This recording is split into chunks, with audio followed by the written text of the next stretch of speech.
What's going on, everyone? Welcome back to another episode of Primetime Sports Podcast, hosted by Joey Mailari. So tonight is the start of the NBA Finals. I'll give you a preview of that series between the Celtics and the Mavericks. I'll talk about each of their last series, with the Celtics taking down the Pacers in 4 games in the Eastern Conference Finals. And then in the West, the Mavericks took down the Minnesota Timberwolves in 5 games. I'll talk about that series briefly. I'll talk about Kristaps Porzingis being back. I'll talk about Kyrie Irving's excellence and the journey he's had over the last few years in the NBA. Then I'll move on and talk about the Celtics game plan, maybe the Mavericks game plan. Then after that, I'll move on to the big news around the NBA today, which is honestly taking the attention away from the Celtics and the Mavericks, and that's Dan Hurley, the head coach of UConn's basketball team, being rumored as a major target for the Lakers for their next head coach position. I'll give my thoughts on that situation, and then at the end, I'll talk about the Red Sox, who just took down the Braves yesterday in their 2-game series. They split 1-1 with Atlanta. I'll talk about the big win yesterday and then preview their series against the struggling Chicago White Sox. So I'll start out with the NBA Finals teams. We have the Mavericks and the Celtics. Let's start out with the Eastern Conference Finals. I'll talk about that for just a second. The Celtics took down the Pacers in 4 games, but not every 4-0 sweep is equal. This series was a lot closer than the 4-0 shows.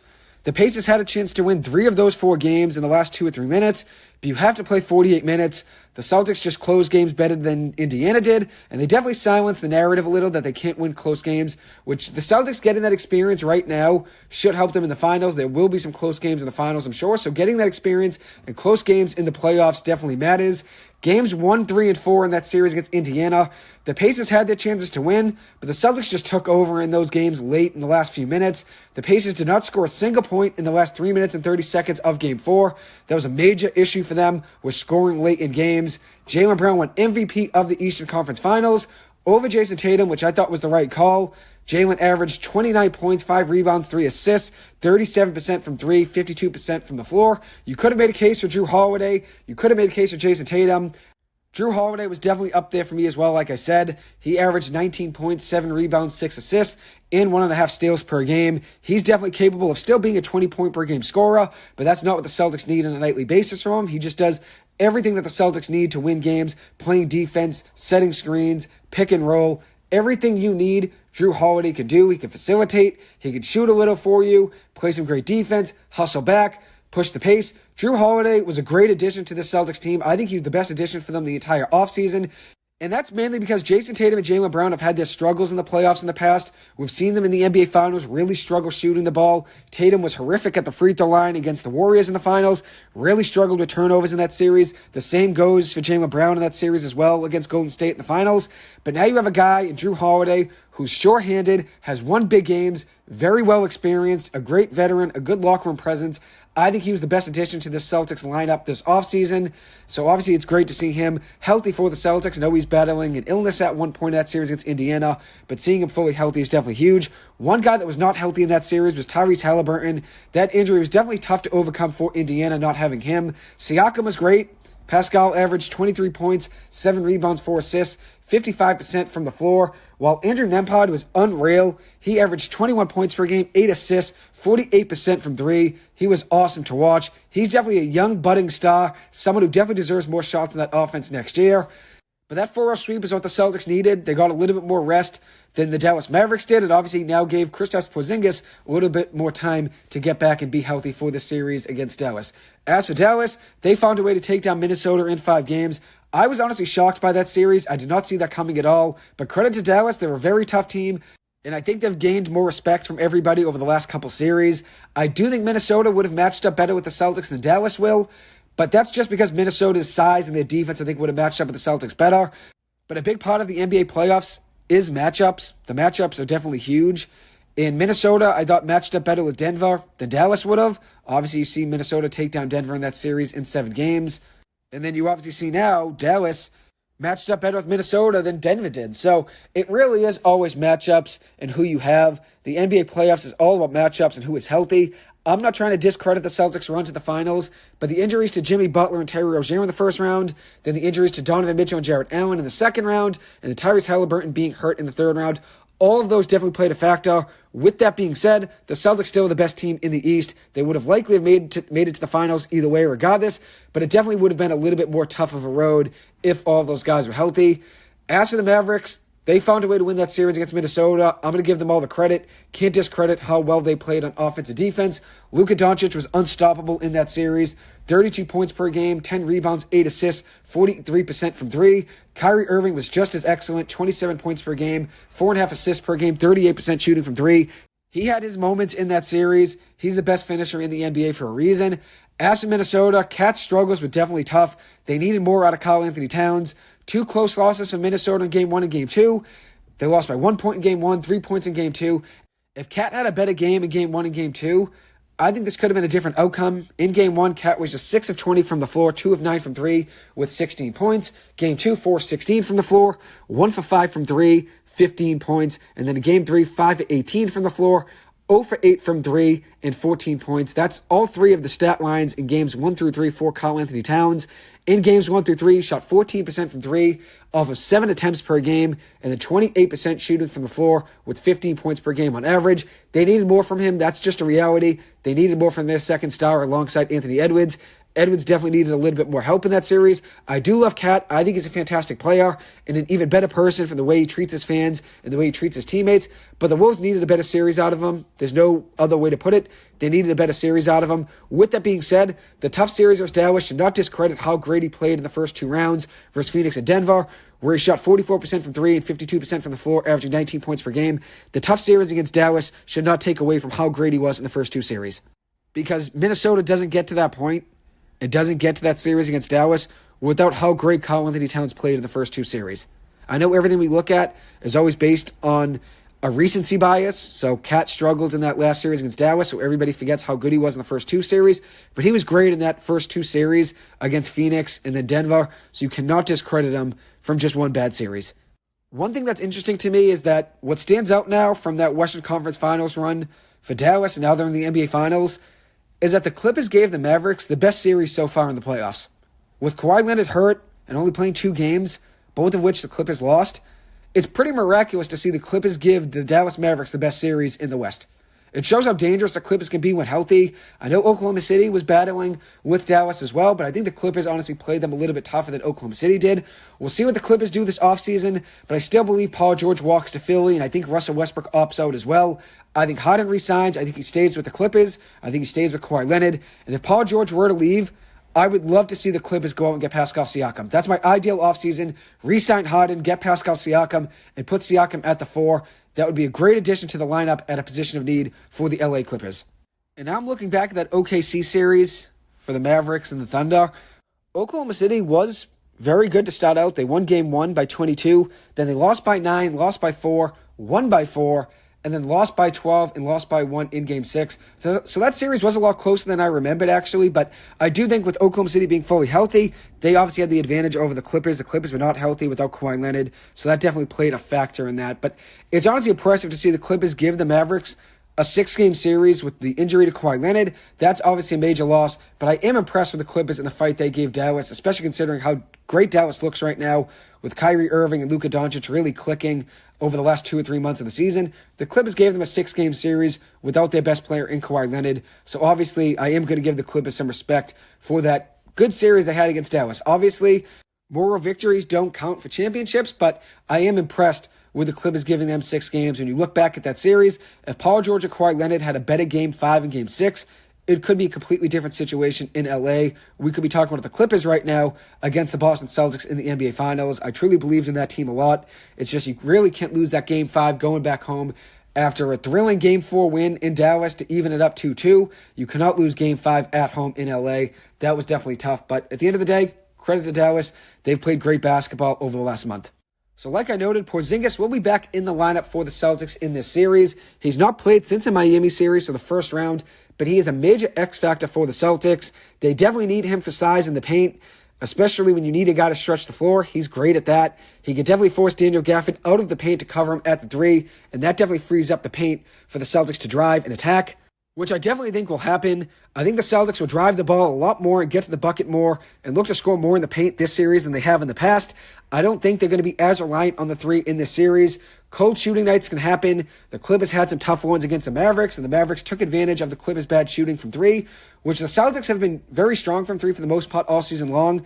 But with Porzingis healthy, they could definitely open up the paint, leaving him at the 3, even having him in the paint, but leaving him at the 3 could definitely force Dallas's offense to cover him at the 3 and definitely open up some room in the paint. So I do expect the Celtics to attack the paint in this series. I think that would be their main game plan, especially with Luka Doncic and Kyrie Irving not being great defenders. I think whoever they're going up against and whoever those two guys are covering, I think the Celtics are going to look to try to use some pick and rolls against them and drive down the paint against them as well. So now I'm going to transition to talk about Kyrie Irving's excellence on the floor every single night. And one thing I want to mention before I dive into talking about Kyrie Irving's journey over the last decade is that if I could play like any player in the NBA and have anyone's talent in the NBA, it's Kyrie Irving. He's the most gifted basketball player maybe ever. I would probably say he is the most talented basketball player I've ever seen, truly. His dribbling ability is elite. His ability to finish at the rim is the best in the league. No one can finish layups like Kyrie Irving. For those who are against him, go watch some of his highlights. He's truly gifted, could be the most talented player to ever play the game. He is very, very gifted. As I said, probably the most gifted player ever. Kyrie Irving's journey, though, over the last decade has been pretty crazy to watch. Obviously, had the 3-1 comeback with the Cleveland Cavaliers. Hit that big shot in Game 7 with about 52 seconds to go to give the Cleveland Cavaliers the lead in Game 7 in the 2016 NBA Finals over the Golden State Warriors. He won a ring with LeBron. And then the following season after that, after losing in the NBA Finals, he decided it was time to leave Cleveland and go find a new opportunity to have his own team. So he requested a trade, was traded to the Boston Celtics. And we all know how things worked out in Boston. Things were very shaky in Kyrie Irving's 2 years for the Celtics. Obviously, it started out on a very bad note. Gordon Hayward's injury in Game 1 of the first regular season game for Kyrie Irving and Gordon Hayward on the Celtics. That injury definitely changed the direction of the Celtics that season. And obviously, over the 2 years that Kyrie was in Boston, a very messy locker room. It seemed like guys were not getting along. And obviously, Kyrie Irving did say at one point, if you guys would have me back, I plan on re-signing here next year. That obviously ended up not being the case, which Kyrie talked about the fact that when he said that, his intent was to actually re-sign with the Celtics. And then during that season, which when he said that line, it was the beginning of the 2018-2019 season.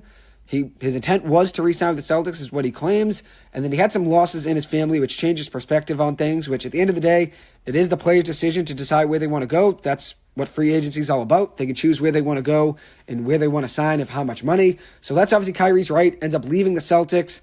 But one last thing I want to mention is that when he was with the Celtics, he was butting heads with Jaylen Brown a little bit, butting heads with Jason Tatum a little bit about taking the big shots, which obviously those two guys were rising stars at the time, young players that were starting to bud in the NBA and starting to grow. And then Kyrie ends up leaving the Celtics, decides to team up with Kevin Durant.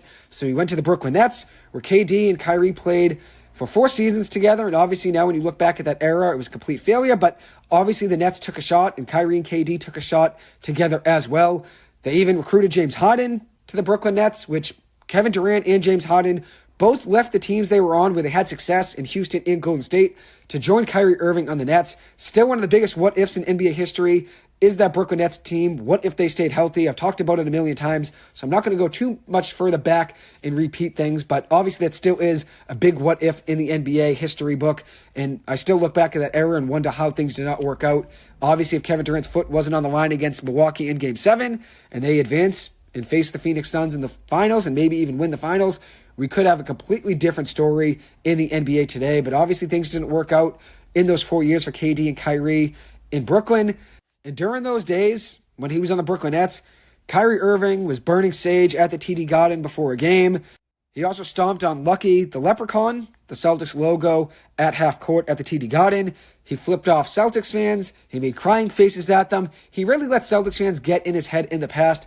But he seems much more mature now. Seems a lot more level-headed and a lot more just focused on winning and not letting people around him in the media get his attention and get in his head, which I know Kyrie Irving had his time with the Celtics where fans really loved him, and then he was the number one enemy for the Celtics when he left. And I think that's really the trajectory of Kyrie Irving's career. He left Cleveland, and the Cleveland fans weren't a fan of him, but when he was on the team, they loved him. The same goes for the Celtics. The same goes for the Brooklyn Nets to some degree, and we'll see what happens in Dallas. You can never completely guarantee that Kyrie Irving's going to stay focused and stay locked in. As I've mentioned before, just like Kevin Durant, Kyrie Irving could have his future destination still in his mind. You never know. Not saying that's the case right now, but let's say they lose the NBA Finals this year, and the Mavs start out on a tough note next year. who knows what the future holds for Dallas. I'm not saying he's going to stay with Dallas forever. That's never the case. But Kyrie Irving does seem a lot more focused, a lot more happy, a lot more mature right now in Dallas. And maybe since it's Dallas and it's no longer the Boston or New York media, that definitely could take some pressure off. Luka Doncic being next to him as his running mate, and Luka obviously being the number one option, that takes some pressure off of Kyrie Irving as well. Regardless, he seems to keep his cool so much more now, and I'm honestly happy to see that. In Brooklyn, he just seemed to have too many distractions and too many things bothering him, but now he's just purely hooping, staying focused, and we're all witnessing one of the most talented players to ever lace them up, stay focused, and stay locked in. I don't think he's really going to care if the Celtics fans boo him the entire game tonight or in the entire series. I think he's going to not let that bother him for the most part. It seems like he's fully locked in. I know in the past, Celtics fans got in his head when he was in Brooklyn, but it seems like he's more level-headed, as I said now, and maybe it's just being in a different market, in a different situation. I think that all plays a role and plays a factor. So we'll see how things work out in the series. I don't think Kyrie's going to let the fans get in his head too much. I'm sure Celtics fans will still be booing him and still be yelling the entire game every time he shoots, but I think he's going to stay focused and stay locked in. Here's Kyrie Irving talking about the Boston fans and talking about his altercations with Celtics fans during his time with the Brooklyn Nets in the playoffs against the Celtics. Last time in Boston, I don't think that was the best, not this regular season, but when we played in the playoffs and everyone saw me flip off the birds and kind of lose my shit a little bit. That wasn't a great reflection of who I am and how I like to compete on a high level. It wasn't a great reflection on my end towards the next generation or what it means to control your emotions in that type of environment, no matter what people are yelling at you. I'm built for these moments to be able to handle circumstances like that. And I've been able to grow since then. So, of course, it's going to be a hectic environment, but I'm looking forward to it. And I see it as a healthy relationship to have with the fans. I almost think about Gladiator, just win the crowd over. It's good to hear the TD Garden silent when you're playing well. They still respect great basketball. So regardless of, the attention that's being paid to what it's going to be like on my end, I have a group to lead that's going to be looking to me for a voice of peace and to be able to control what I can control and also help them through it. So I'll take the brunt of it, of all the yells and stuff like that and all the remarks, but I've been able to grow since then and acknowledge that, I just can handle things better, especially when I want to put majority of my energy towards playing well. I can't just be getting into it with fans like that, even though it may be fun at times, but it's a waste of energy, it's a waste of my time, and it's also a waste of my talent trying to answer questions from the past that people have. Kyrie said it perfectly there right at the end. He said it's really a waste of his talent and obviously a waste of time to be really focusing on the fans and trying to get, and obviously altercations and get in arguments with them. And he's right. At the end of the day, this is the NBA Finals. It's certainly not the time to pay attention to the fans. If you're focusing on the fans, you're focusing on the wrong thing. He's got to just stay locked in. I think he said it perfectly. And obviously, he apologizes for those things in the past. And he says he's in a better place now, obviously. And definitely is a lot more mature. So that's obviously good to see from Kyrie Irving's perspective. And I'm sure the Mavericks are happy to see it as well. And I'm sure Kyrie Irving's former teammates, Kevin Durant, James Harden, LeBron James, they all know the talent Kyrie Irving has, and obviously when Kyrie Irving's locked in, he's one of the most unstoppable players in the NBA. So I'm sure his former teammates are happy to see him be in a better place now than he was when he was with them. Obviously in Brooklyn, things didn't work out for KD, Kyrie, and James Harden. But we all know how special that group could have been if injuries didn't happen and some other things as well. I think we look back at that era, and that's a big, big what if in the NBA history books. But obviously that's one thing Kyrie noted there was that when he was in the playoffs, he lost his cool a little bit against the Celtics, and obviously that's something he's learned from. And here's a clip of Kyrie Irving speaking with Malika Andrews of ESPN about his time in Boston. We're sitting here in TD Garden, a building that you are certainly familiar with. You've had plenty of ups and downs here in Boston. Absolutely. How do you reflect on that time now? I put it in a very simple perspective now. I would not be here without Boston, literally and figuratively, just because without me going through what I went through here, I would not be who I am today. And then without my mom and my dad meeting at Boston University, I literally wouldn't be here. So I'm grateful that I have history here. Some of it is up and down, but I've accepted it. And I think that's the most beautiful part about this journey is just accepting what has happened, what you've gone through, who I was. I've forgiven that person, forgiven myself more or less. And then also, done my best not to play the blame game. It's so easy to blame others or blame what's going on outside of you. But once you go inside and you figure out who you are, it's pretty easy to navigate. So I'm grateful for what I got to experience here from the staff, from my teammates, and the fans too. And now as an opponent, I look forward to putting my best foot forward and playing my best game. So that's Kyrie Irving speaking with Malika Andrews of ESPN. He said it great there right at the beginning. He would not be where he is today without Boston and his time in Boston, all of the struggles and the ups and downs.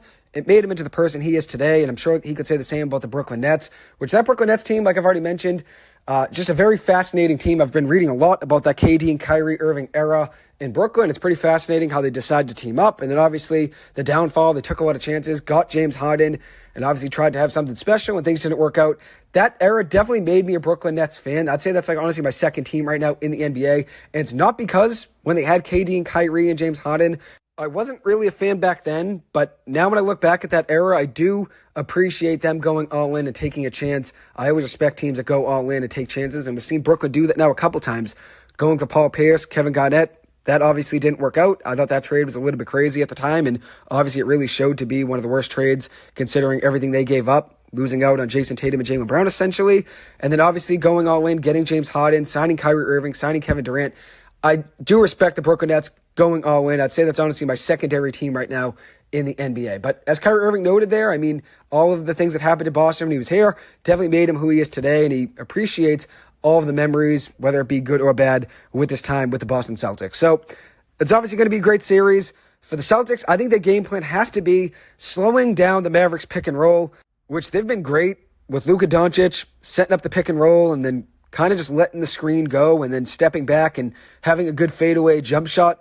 That's been great for him all playoffs long. He's been great from that. And that's something Kyrie's been doing very well as well. He's been shooting very well in the mid-range jump shots from 17 feet to the three-point line. In between that range, Luka Doncic is shooting 65% from the floor, while Kyrie Irving 67% from the floor. So 17 feet from the basket to the three-point line. In between that range, Luka's 65% from the floor in the playoffs.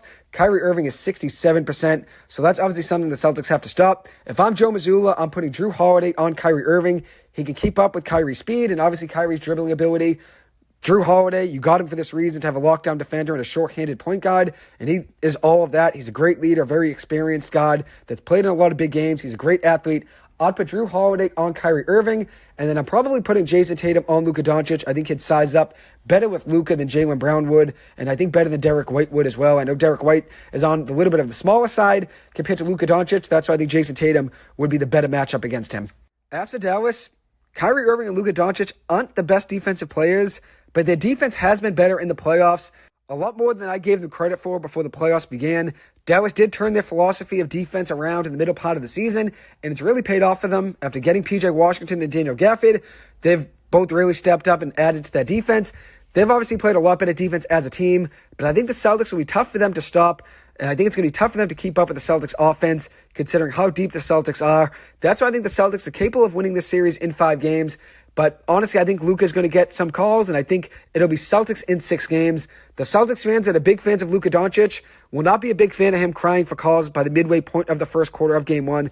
They'll probably be a little bit frustrated with Luka always getting the calls, it seems like. I saw it a lot in that Clippers series. He always kind of flops and then gets his way, or at least argues calls, and the next call he gets. So we'll see what happens. I think they end up winning another game from that. I'm not discrediting Dallas. They're a great team. I think they can give the Celtics a hard 6 games, and I think the Celtics win this series in 6.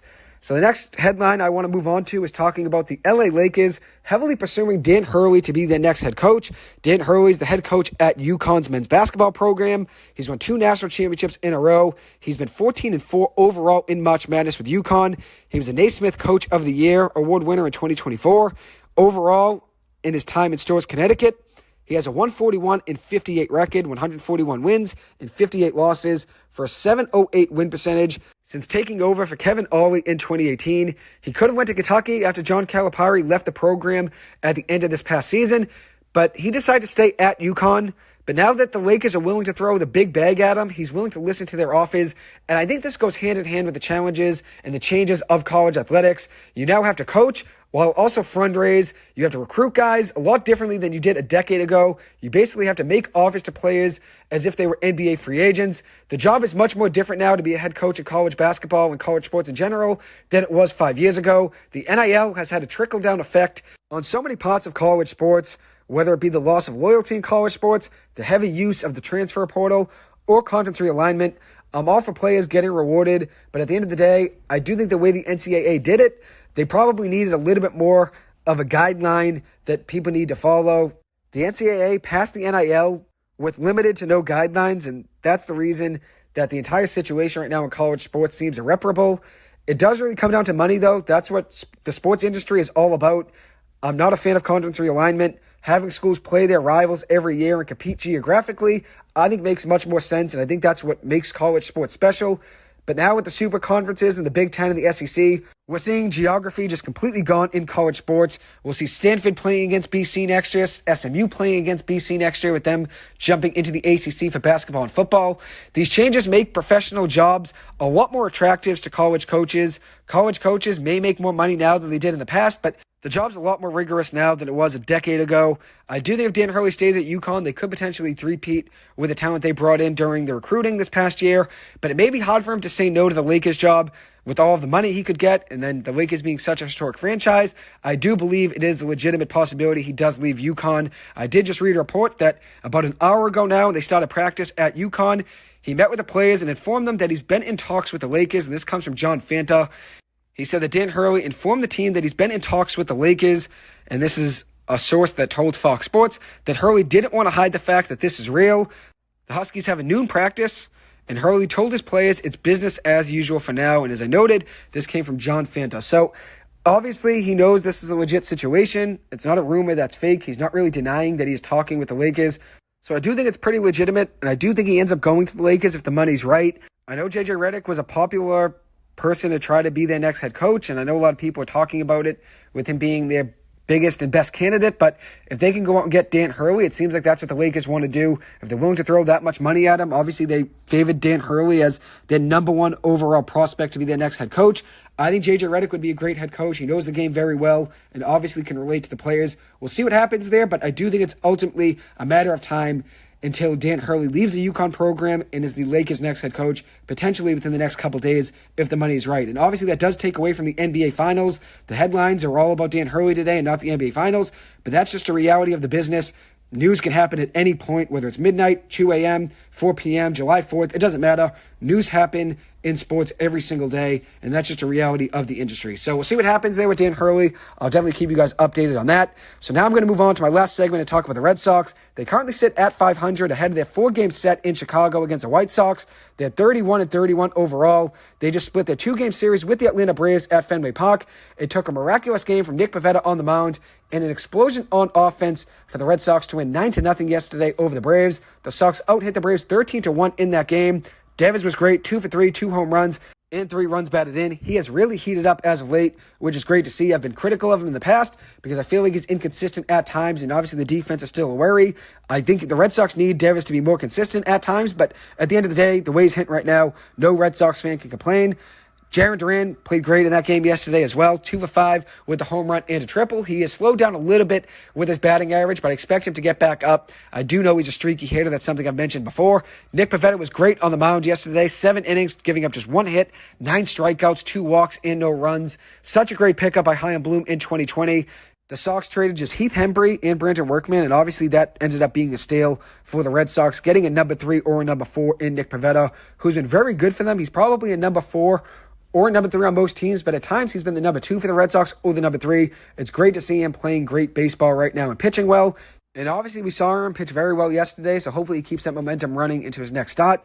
The Braves are definitely in a tough spot, though, with so many injuries this season. Spencer Strider, their ace, got elbow surgery in April. He's going to miss the rest of the season. And there have been so many elbow injuries in baseball early on this season.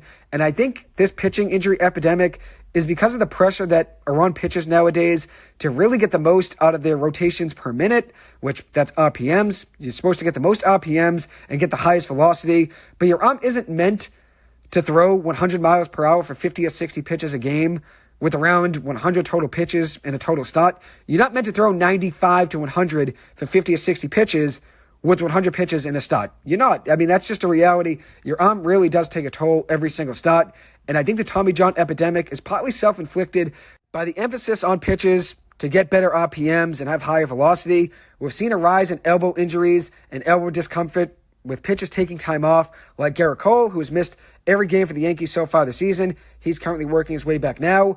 And then it's also been reported over the last few days that Christian Javier and Jose Urquidy, both on Houston, are the two newest pitchers to be added to the Tommy John surgery list from this season. And the Astros GM made a good point. He said they played an extra 97 games over the last 7 years because of their playoff runs, and that definitely takes a toll on their body as well, so I do understand what he's saying. As for Max Fried, a very good pitcher for the Braves, pointed out in the past that the higher the velocity, the more toll it takes on your ligaments in your elbow, and that makes sense. That's obviously a major part of guys getting hurt. And I know some people point at the pitch clock, which is probably somewhat of a factor since it's new and it takes time to adjust to, but I really think it's the RPMs and the emphasis on that. That's the issue. But then you add in the loss of the sticky stuff, which pitchers were very much used to using for years until 2021 when it started being cracked down on. And one thing Garrett Crochet, a pitcher for the Chicago White Sox, noted was that he said, I think it's a culmination of everything. When I was in youth baseball, I didn't throw hard. And when I was in high school, I wasn't chasing velocity or spin rate or anything. It was just, oh, that looked good. The accessibility to all the technology has changed things. Everyone wants to throw the grossest pitch possible. And now you have the numbers that you can literally chase. So I do understand what he's saying there. I agree with him. At the end of the day, it's all about RPMs and everything changing with the technology in the game of baseball. Now you can track RPMs, where it was in the zone. You can do overlays for pitches and say, what was I doing wrong here? Was I tipping pitches? There's so much more components to the game of baseball now with all the technology changes and obviously the pitch clock being added in. There's been a lot of changes. That can be tough to adjust to, obviously, and we'll see how things work out with the pitch clock. Probably 2 or 3 years from now, we can have a good sample size and maybe see if that's contributed to injuries with elbows, but I do think it ultimately comes down to the RPMs and really the pressure on pitches to throw harder and throw faster and chase that grossest pitch possible. I think that's what really it all comes down to at the end of the day, and obviously it's unfortunate to see with all the injuries, and I know injuries are part of the sport. They're a part of the sports world, and that's just a reality. But at the same time, I feel like sometimes it's bad luck with injuries, and other times it can be self-inflicted a little bit with pitchers having to throw so many pitches and obviously try to chase that grossest pitch and chase that RPM rate that they want.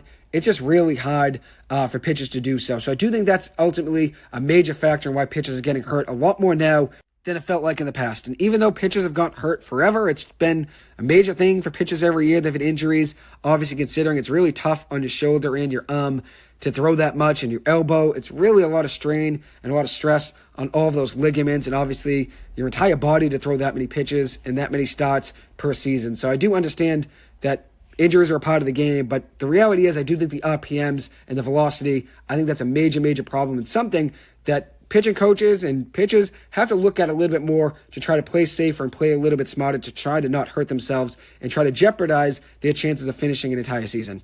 And I think another thing is shutting yourself down at the end of the season. When the season's over, I think pitchers should take at least a couple months to completely rest their arms in November and December, maybe even January to some degree, just to try to rest up and get ready for the next season. Your arm needs to recover and needs to get back on track. So I think resting for at least a month or two is the best idea for pitchers in the offseason. They can obviously still work out and still try to gain muscle and try to stay in shape, but I don't think really throwing bullpens is the best idea for at least a month after the season's over. And we'll see what happens in the future and see how the analytics and the technology changes everything. One other thing I want to note with the Braves is they also lost Ronald Acuna Jr. to a torn ACL. In his last 5 seasons, he's been plagued by a lot of injuries. 3 seasons of the last 5 have been impacted by injuries, with 2 torn ACLs in 2021 and now in 2024, and also a limited 2022 season due to the ACL injury he suffered in 2021. He did win the MVP last season in 2023, so we see what he's capable of when he is fully healthy, but he's been battling a lot of injuries over the last 5 years. And then another injury for the Braves is Sean Murphy, their catcher, is also battling an elbow injury right now. So they've had a really tough stretch with injuries. And I think that's ultimately going to hurt them when they get to the playoffs. That's why I think the Dodgers right now are in a great position, considering they have pitchers coming back at some point, guys that will be getting healthy, and then obviously their lineup is very strong, and they still have the prospects to go out and still try to add to their lineup if they want to at the trade deadline. One thing I want to mention about the Red Sox is that now they face a struggling White Sox team who I had as the worst team in baseball in my predictions, and that's what it's looking like right now. They're 15-47 overall with 13 consecutive losses. Luis Robert still has 1 year left to control after the season's over. He's an intriguing player on the White Sox that I think will be on the trade block when the trade deadline does roll around. He only has 3 home runs on the season, a .216 batting average. But when he's locked in and he's hard at the plate, he's one of the best power hitters in the league. 38 home runs he hit last season in around 145 games in 2023. Another guy that they could potentially trade is Michael Kopech, a guy they got from the Red Sox in that trade to get Chris Sale. Kopech has 1 more year of control. He's been their closer this season with 5 saves and a 4.21 ERA. Could be a solid setup option for a winning team. He has a very hot fastball, something that the Red Sox were very intrigued by when he's a prospect for them. They also have 24-year-old Garrett Crochet, who is 5-5 overall, a 3.49 ERA, a .93 WHIP, and a 2.88 FIP. He has 2 more full seasons of control after this year ends. Chicago's in a full rebuild right now, so that's why I do think they trade Luis Robert and trade Michael Kopech. I do think Garrett Crochet is another guy that's interesting on the market. They could potentially get more in return since there's 2 more full seasons of control for him, and he's having a very good season, only 24 years old as well. And then the White Sox have 1 other good pitcher to watch out for. That's Eric Fedde, 4-1 record, 3.27 ERA, and a 3.54 FIP on the season. He's been excellent this year. He has 1 more year left on his deal when the season ends. Likely will be flipped at the trade deadline, which is approaching on July 30th. So we'll see what happens in this series for the Red Sox. They got 4 games in Chicago. I do think they have to win probably at least 3 or 4. I would love 4 or 4, but considering 3 or 4 is still winning the series, I think that would be huge. Anything less than 3 wins in the series would be disappointing for the Red Sox. They got Tanner Houck on the mound tonight. Houck has been awesome. 5-5 record, 1.85 ERA, and a .96 WHIP with a 5-5 record. I've noted before that Tanner Houck has Cy Young stuff. I've said it before a million times in this podcast. Tanner Houck has the stuff to be one of the best pitchers in the game of baseball, and now we obviously see him throwing a lot of strikes, staying focused, staying locked in, staying confident, and he's been awesome this year for the Red Sox. Tomorrow night, it'll be Cooper Criswell on the mound for the Sox. 3-2 record, 3.92 ERA, and a 1.19 WHIP. And on the mound for the White Sox, it'll be Garrett Crochet, 3.49 ERA, with a 5-5 record and a .93 WHIP on the season. On Saturday, it'll be Brian Bayo on the mound for the Red Sox, 6-2 record, 4.36 ERA, and a 1.25 WHIP. Need a win in that game. On the mound in that game on Saturday, it will be Nick Nastrini on the mound for the White Sox, 0-5 record on the season, a 9.74 ERA in 5 starts, with 14 strikeouts and 20 1/3 innings pitched for the rookie. He was a 4th-round pick for the Dodgers back in 2021, is now on the White Sox, making his debut this season, so he's only a rookie. We'll see what happens in that game, but anything less than 3 wins in this series would be disappointing for the Red Sox. They need 3 or 4 wins. It would be huge. They play tonight, tomorrow, Saturday, Sunday, 4 games, take 3 or 4. That would be a good series. 4 or 4 would be great. 3 or 4 would still be good. I'd be happy with that. But we'll have to wait and see how things work out here in this series for the Red Sox. But 3 or 4 is definitely the bare minimum the Red Sox need in the series. If they split the series and go 2-2, that's a major disappointment. The Red Sox need wins right now. They're still in the wild card race in the AL. 4 wins would be huge. 3 would still be good. That's what I'm rooting for, and that's what I'm hoping for, at the very least, from the Red Sox in this series. One last thing I want to mention before closing this episode is what I think is going to happen in each game of this series between the Celtics and the Mavericks. I think the Celtics win Game 1 tonight. I think Mavericks win Game 2. I think the Celtics win Game 3 and Game 4. I think the Mavericks win Game 5. And I think the Celtics win in Game 6 on the road in Dallas. That's just the feeling I get. I think it'll go 6 games. I think the Celtics are very capable of winning in 5, but I think Dallas will get an extra couple calls because of Luka. I think it ends up going 6 games. The Celtics are the better team. I think they're more talented. I know Kyrie Irving and Luka Doncic are getting the respect as the most talented backcourt in the NBA's history, but at the end of the day, it's going to be really tough for that team in Dallas to try to stop the Celtics in this 7-game series and win 4 games. I think it'll be a really tough test for Dallas. So I think the Celtics are the better team. I think they win this series in 6. We'll see how things work out. Anyways, that'll wrap up this episode. Thank you guys so much for taking the time to listen to this. As always, I appreciate it. I hope you guys have a good one. I'll see you guys in the next episode. Thank you and enjoy the NBA Finals. Take care.